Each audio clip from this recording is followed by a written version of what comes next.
Hello everyone, my name is Aniruddh from Adarsh senior secondary school Khai Shergarh.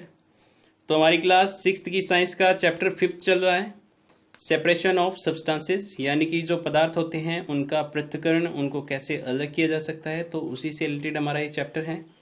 पिछली video के अंदर हम कंप्लीट कर चुके हैं कि मिक्सचर्स क्या होते हैं, टाइप्स ऑफ मिक्सचर, और मेथड्स ऑफ सेपरेशन के अंदर हम 3 मेथड्स कर चुके हैं, हैंड पिकिंग, सीविंग और विनोविंग। आज का जो हमारा टॉपिक रहेगा वो है थ्रेसिंग।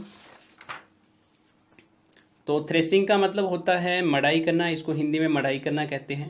तो क्या होता है threshing? Threshing is used for the separating seeds from the harvested stock, यानी कि जब फसल पक जाती है तो पकने के बाद फसल की कटाई की जाती है, और कटाई करने के बाद जो फसल होती है उससे दाने जो होते हैं, जो बीज होते हैं, उनको अलग करना ही थ्रेसिंग कहलाता है।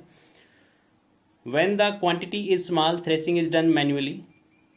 Small bundles of the harvested stock are threshed or beaten on the hard surface. This helps in the separating the grains. तो जब फसल जो होती है वो बहुत ही कम होती है, यानी कि कम एरिया के अंदर बोई जाती है। तो शुरू करते हैं आज की वीडियो। हमारा टॉपिक है थ्रेसिंग, जिसको हिंदी में मड़ाई करना कहते हैं। क्या होता है threshing? Threshing is used for the separating seeds from the harvested stock, यानी कि फसल पकने के बाद फसल की कटाई होती है, और कटाई होने के बाद उसके जो बीज होते हैं, जो दाने होते हैं, उनको अलग किया जाता है। तो दानों को अलग करना ही क्या कहलाता है? Threshing. When the quantity is small, threshing is done manually. Small bundles of the harvested stock are threshed और beaten on the hard surface. तो क्या होता है कि जब जो फसल होती है उसकी मात्रा कम होती है, तो ये जो काम है ये इंसान के द्वारा हाथों से किया जाता है। Small bundles of the harvested stock are threshed और beaten on the hard surface. तो क्या किया जाता है कि जो बंडल होते हैं फसल की, तो उनको मजबूत सख्त सरफेस के ऊपर, यानी कि कठोर सतह के ऊपर उनको पीटा जाता है किसी डंडे की सहायता से, या फिर खुद उनको फसल को खुद उठा के, मतलब जो बंडल बने होते हैं उनको उठा के सरफेस के साथ टकराया जाता है, जिससे जो दाने होते हैं, जो सीड्स होते हैं, वो फसल से अलग हो जाते हैं। This helps in the separating the grains. तो इस तरह से जो दाने हैं उनको अलग कर लिया जाता है। For larger quantities threshing is done with the help of animals. लेकिन अगर फसल की मात्रा ज़्यादा है तो इसके लिए एनिमल्स की सहायता ली जाती है।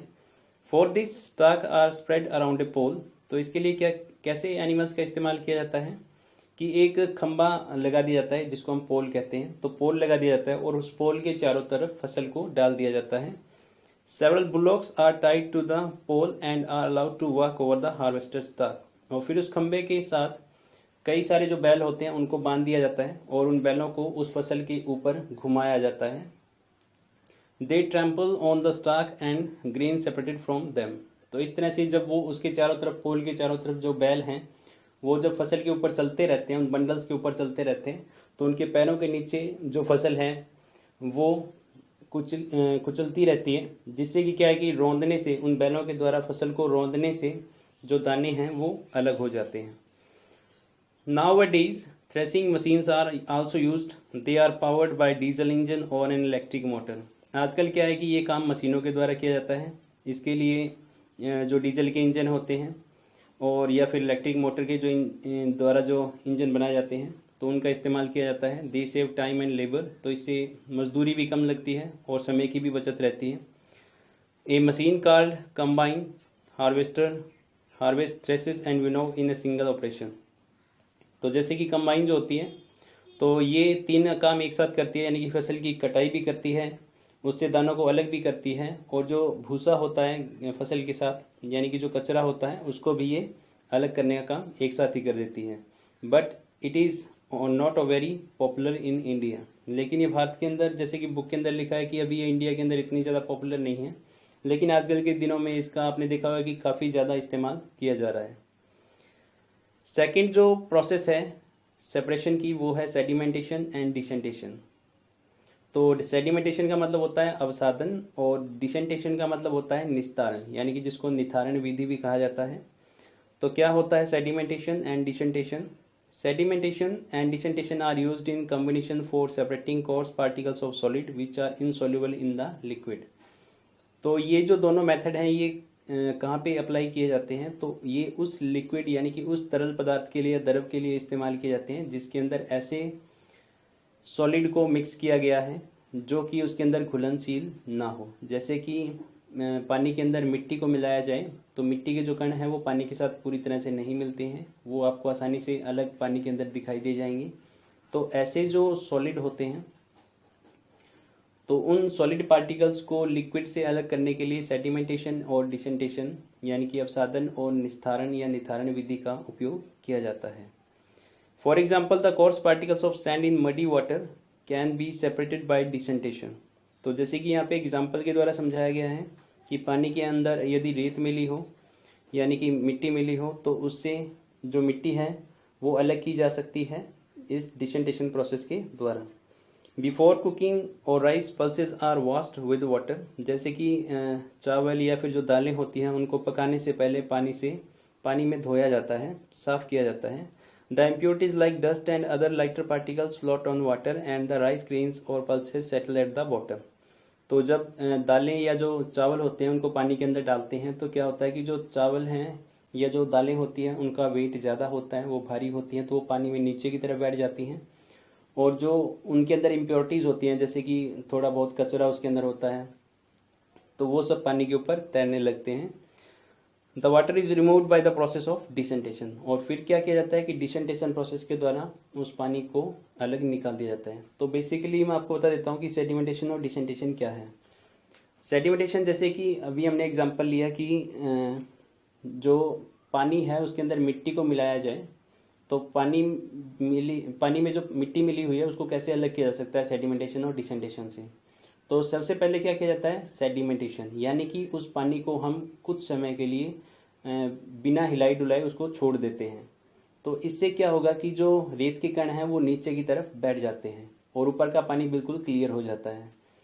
तो इस प्रोसेस को हम बोलते हैं सेडिमेंटेशन, यानी कि पानी के अंदर या किसी भी तरह का जो लिक्विड है उसके अंदर इस तरह की इम्प्योरिटी है यानी कि अशुद्धियाँ इस तरह की मिली हुई हैं, तो हम उसको कुछ समय के लिए बिना हिलाई डुलाए यानी कि उसको अनडिस्टर्ब बिना डिस्टर्ब किए उसको छोड़ देते हैं।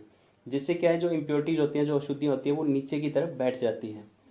अब दूसरी प्रोसेस उसके साथ होती है डिसेंटेशन। तो डिसेंटेशन में क्या होता है कि जो ऊपर का साफ पानी हो गया है यानी कि हमने उसको कुछ समय के लिए रखा तो ऊपर पानी साफ हो गया, इम्प्योरिटीज थी वो नीचे की तरफ बैठ गई है। तो फिर क्या किया जाता है कि धीरे से उस ऊपर वाले पानी को जो कि शुद्ध है उसको अलग कर लिया जाता है। तो उसको अलग करना ही क्या कहलाता है डिसेंटेशन। तो ये दोनों प्रोसेस आई थिंक आपको समझ में आ गई होंगी। नेक्स्ट जो प्रोसेस है वो फिल्ट्रेशन है, लेकिन उससे पहले कुछ और है कि पानी को कैसे शुद्ध किया जा सकता है। Sometimes during sedimentation the heavier course particles settle down quickly but the fine particles of the clay settle down very slowly. कई बार क्या होता है कि जैसे ज़्यादा भारी कण होते हैं वो तो एकदम से नीचे बैठ जाते हैं, लेकिन जो हल्के रेत के कण होते हैं वो पानी के अंदर घुले रहते हैं, वो आसानी से नीचे नहीं बैठते हैं। The finer particles can be made to settle faster by dissolving a small quantity of alum in the muddy water। तो अब क्या किया जाए कि जो पानी के अंदर बहुत ही बारीक छोटे कण जो हैं मिट्टी के उनको कैसे अलग किया जाए, क्योंकि वो नीचे की तरफ भी नहीं बैठते, वो पानी के साथ घुले रहते हैं, मिक्स रहते हैं। तो इसके लिए एलम का इस्तेमाल किया जाता है। एलम का मतलब कि फिटकरी का इस्तेमाल किया जाता है। तो फिटकरी जो होती है उसको जब पानी में डालते हैं तो जो पानी है वो शुद्ध हो जाता है। जो फाइनल पार्टिकल्स होते हैं यानी कि जो बिल्कुल बारीक कण होते हैं वो एक दूसरे के साथ जुड़ जाते हैं, तो जिससे वो जुड़कर आपस में क्या बनाते हैं बड़े कण बनाते हैं यानी कि बिगर पार्टिकल्स फॉर्मेशन करते हैं, जिससे कि जो बड़े कण जब बनेंगे तो वो भारी हो जाते हैं और वो फिर पानी में नीचे की तरफ बैठ जाते हैं। ये जो प्रोसेस है एलम को वाटर के साथ मिक्स करना यानी कि पानी के अंदर फिटकरी को डालना, ये प्रोसेस कहलाती है loading. When alum is added to the muddy water, the finer particles get loaded with the alum particles and forms larger aggregates। तो यानी कि जो रेत के बारीक कण होते हैं वो एलम यानी कि जो फिटकरी के कण होते हैं उनके साथ जुड़ जाते हैं, जिससे कि वो बड़े कण बनाते हैं। This makes them to settle down faster. तो जिससे बड़े कण होने की वजह से उनका जो वेट है, उनका जो भार है वो बढ़ जाता है, ज़्यादा हो जाता है, जिसकी वजह से वो पानी के अंदर आसानी से नीचे की तरफ बैठ जाते हैं और पानी जल्दी शुद्ध हो जाता है। नेक्स्ट प्रोसेस इज फिल्ट्रेशन, जिसको छानन विधि कहा जाता है या छानना जिसको कहते हैं। तो क्या होता है filtration? This method is used for the separating fine insoluble solid particles from the liquid.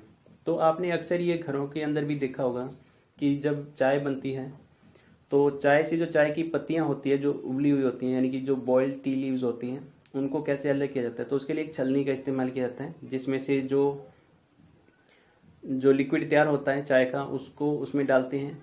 तो जो टी लीव्स होते हैं, जो उबली हुई चाय की पत्तियां होती है, वो उस छलनी के ऊपर रह जाती हैं और नीचे की तरफ जो लिक्विड होता है टी का, यानी कि जो चाय होती है, वो नीचे की तरफ अलग हो जाती है। तो यही प्रोसेस जो है ये फिल्ट्रेशन कहलाती है। तो इसमें क्या होता है कि मोस्टली जो सॉलिड पार्टिकल्स होते हैं लिक्विड के अंदर, उनको अलग किया जाता है। जो कि सॉलिड होते हैं वो बहुत ही बारीक होते हैं, जिनको अलग नहीं किया जा सकता सेडिमेंटेशन या डिसेंटेशन प्रोसेस के द्वारा। तो बहुत ही बारीक कणों को लिक्विड से, तरल पदार्थ से अलग करने के लिए फिल्ट्रेशन प्रोसेस का इस्तेमाल किया जाता है।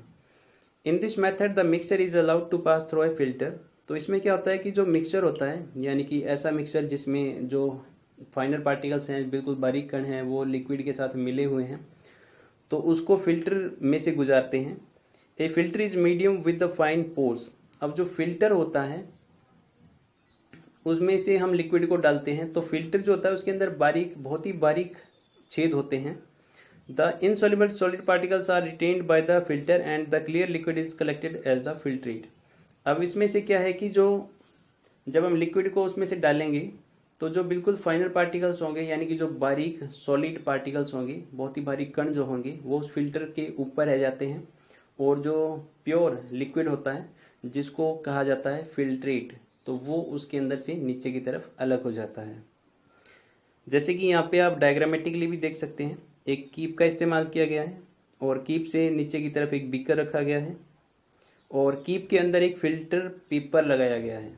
ठीक है, तो ये फिल्टर पेपर क्या होता है, क्यों इसका इस्तेमाल किया जाता है? तो एक्चुअल में जो फिल्टर पेपर होता है यही फिल्टर का काम करता है, यानी कि उस लिक्विड को फिल्टर करने का काम फिल्टर पेपर करता है, जो कि कीप के अंदर लगा होता है। बेसिकली आपने देखा होगा कि कीप का इस्तेमाल किसी तरह के लिक्विड को डालने के लिए किया जाता है, तो इसमें से कोई छानने वाली प्रोसेस नहीं होती है, कोई फिल्ट्रेशन की प्रोसेस नहीं होती है। तो इसके अंदर फिल्टर पेपर लगाया जाता है, फिर ये फिल्ट्रेशन का वर्क करती है। In filtration the size of pores in the filter is very important.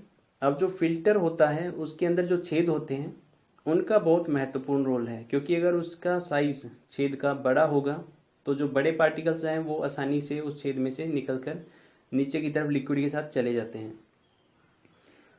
और अगर बिल्कुल बारीक छेद उसके अंदर होंगे तो हम उसमें से बिल्कुल बारीक कणों को भी लिक्विड से अलग कर सकते हैं। For a food filtration, good filtration, the pores in the filter should be smaller than the size of the particle to be removed. तो अगर हमें किसी लिक्विड को अच्छे से फिल्टर करना है, अच्छे से साफ करना है, उसको अच्छे से छानना है, तो हमें ऐसे फिल्टर का इस्तेमाल करना पड़ेगा जिसके अंदर जो छेद हैं वो बिल्कुल ही बारीक हो। A filter paper has fine pores. In the laboratory, the filter paper is set into a cone in the flowing way. तो लेबोरेटरी के अंदर जो फिल्टर पेपर है इसका इस्तेमाल किया जाता है कीप के अंदर लगाने के लिए। जैसे कि हम डायग्रामेटिकली इसको देख लेते हैं, तो फिल्टर पेपर जो होता है ये एक गोलाकार आकृति के अंदर होता है, यानी कि सर्कुलर शेप के अंदर होता है, जो कि आसानी से मार्केट के अंदर उपलब्ध है। तो फिल्टर पेपर को इस तरह से फोल्ड किया जाता है जैसे कि आपको डायग्राम के अंदर दिखाई दे रहा है। तो जो फिल्टर पेपर होता है वो बिल्कुल ऐसा होता है। फिर पहले इसका फर्स्ट फोल्ड किया जाता है, इसको फर्स्ट टाइम फोल्ड, फिर इसको सेकंड फोल्ड दिया जाता है इस तरह से, और फिर फाइनली इसको ओपन कर लिया जाता है ऊपर की तरफ से, और फिर इसको ओपन करके इसको कीप के अंदर इस तरह से फिक्स कर देते हैं। अब फिल्ट्रेट जो भी हमारे पास लिक्विड होगा वो इसके अंदर से ऊपर से डालेंगे, और जो इम्प्योरिटीज़ है वो यहाँ फिल्टर पेपर के अंदर रह जाएगी, और जो फिल्ट्रेट होगा यानी कि जो प्योर लिक्विड होगा वो कीप में से नीचे की तरफ कलेक्ट कर लिया जाता है। In general a piece of muslin cloth is used for the filtering the impurities. ज़्यादातर क्या किया जाता है कि मलमल के कपड़े का इस्तेमाल किया जाता है फिल्टर करने के लिए। ए लेयर ऑफ कॉटन और a layer of river bed sand can also be used as a filter.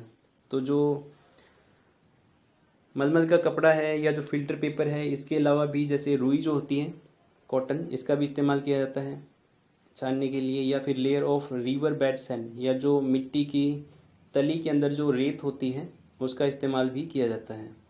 Nowadays special filter are used to obtain high purity drinking water. तो आजकल क्या है कि ज़्यादा बहुत ही अच्छी टेक्निक के फिल्टर इस्तेमाल किए जाते हैं पानी को साफ़ करने के लिए। Filtering T by using A strainer is also an example of filtration. तो जैसे हम इसके बारे में पहले ही पढ़ चुके हैं कि जैसे चाय को छानने के लिए जो छलनी का इस्तेमाल किया जाता है स्ट्रेनर का, तो ये भी एक छानन विधि ही है, यानी कि ये छानने की प्रक्रिया ही है। The method of filtration is also applied to separate seeds and pulp of the fruits from the their juices and in the preparation of cottage cheese paneer.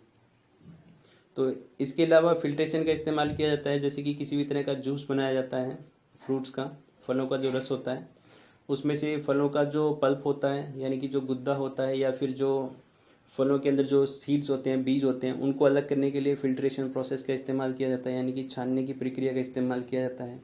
या फिर जो पनीर है इसको भी बनाने के लिए छानन विधि का इस्तेमाल किया जाता है। तो हमारा ये जो प्रोसेस है ये कंप्लीट हो गया है। कल हम करेंगे इवेपोरेशन, और इसके अलावा सेपरेशन के मेथड्स का इस्तेमाल किया जाता है। हम एक टाइम में एक मेथड यूज़ करते हैं, कई बार क्या होता है कि एक से ज़्यादा मेथड का भी इस्तेमाल किया जाता है, तो वो क्या है। इसके अलावा हम पढ़ेंगे वाटर्स के अंदर जो सॉल्युबिलिटी है अलग अलग तरह के सब्सटेंसेस की, उनके बारे में। तो आज के लिए बस इतना ही। Thank you.